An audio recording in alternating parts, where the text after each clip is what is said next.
Welcome back, thanks for stopping by. This is Reno in the Mix. Please like and subscribe and comment. Section 8 and housing vouchers are in trouble. And as usual, black women and their families will take the brunt of it. Let's begin. No Section 8 accepted. It's a familiar refrain to low-income renters searching for a place to live. The four-word phrase signals one of the last legal forms of overt housing discrimination.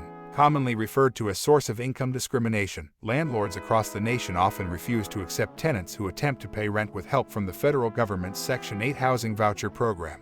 Now, Iowa Governor Kim Reynolds has put the nearly 40,000 Section 8 recipients in her state in jeopardy of getting those notices by signing a new law that ensures cities and counties can no longer protect their residents from this subtle form of discrimination. Section 8 housing is the government's largest low-income rental assistance program. According to the Center on Budget and Policy Priorities, 5.2 million people nationwide receive vouchers from the program that cover some portion of their rent. The program is chronically underfunded, so only 1 in 5 households that are eligible to receive assistance actually do, the Urban Institute has found.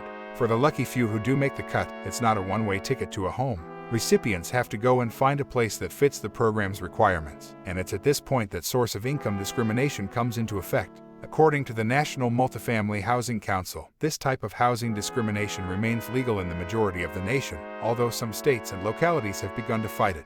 On Friday, Reynolds and the Republican-controlled Iowa legislature enacted a bill that will have the state join Texas and Indiana in barring localities from enacting laws that stop landlords from discriminating against Section 8 renters. So not only will the state refuse to protect very low-income renters from this type of discrimination, but it won't let localities enact protections either. This is part of a trend of Republican states preempting laws made by their more liberal cities from being enacted or enforced. In Tennessee, legislators barred localities from enacting certain housing reforms, a law widely seen as targeting the more liberal Nashville laws. In Montana, legislators are attempting to do the same to invalidate the city of Billings' laws. And in Indiana, some legislators have waged a protracted battle against bus rapid transit in Indianapolis. In 2018, the Urban Institute did a pilot study with the Department of Housing and Urban Development looking into how widespread source of income discrimination is, and found that landlords often refuse to rent to housing choice voucher holders. Denial rates ranged wildly in the cities they studied: Fort Worth, Texas, Los Angeles, Newark, New Jersey, Philadelphia, and Washington, D.C.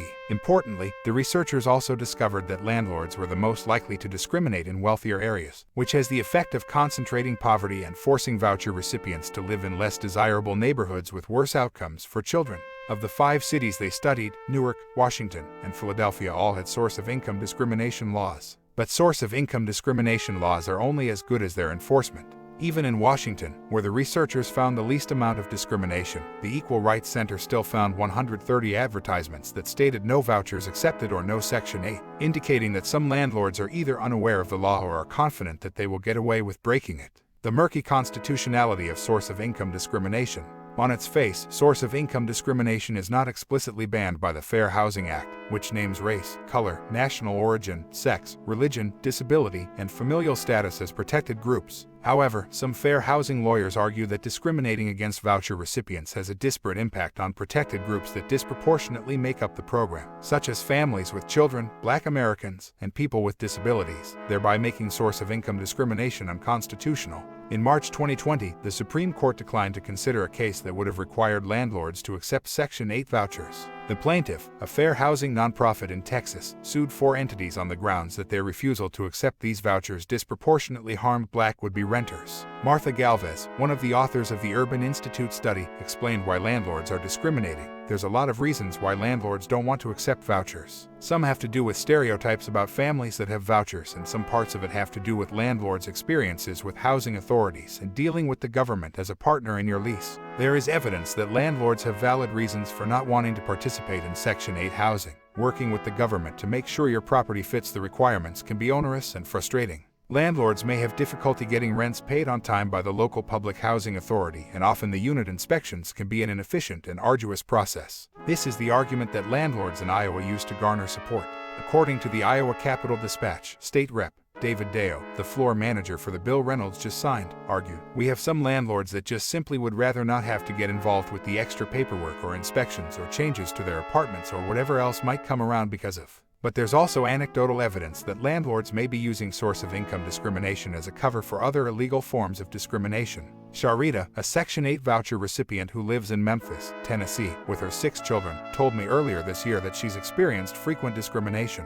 Landlords and property managers have told her to stop having kids, made racist comments like "I hope your baby daddy's not a thug," and insinuated that she could be connected to a gang. She also says that the Public Housing Authority's rules were confusing and difficult to comply with, inside the short window she was given to find housing before the voucher expired.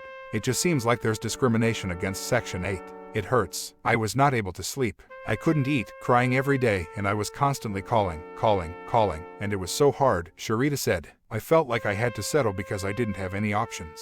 And Section 8 didn't help me at all. Black people, it's time to start finding other ways to get your housing and stop depending on government handouts. These types of programs are going to be a thing of the past, all this single women nonsense. And I don't need a man. Sisters, you better start thinking about getting husbands. These programs were not meant as a way of life, but as a stepping stone to being able to take care of yourself. And a lot of people have taken advantage of them and think the government is supposed to take care of them for the rest of their lives. But all that is changing. So everyone, you better prepare for coping on your own. That's all for now. This is Reno in the Mix. Please like and subscribe and comment. Until next time, I'm out.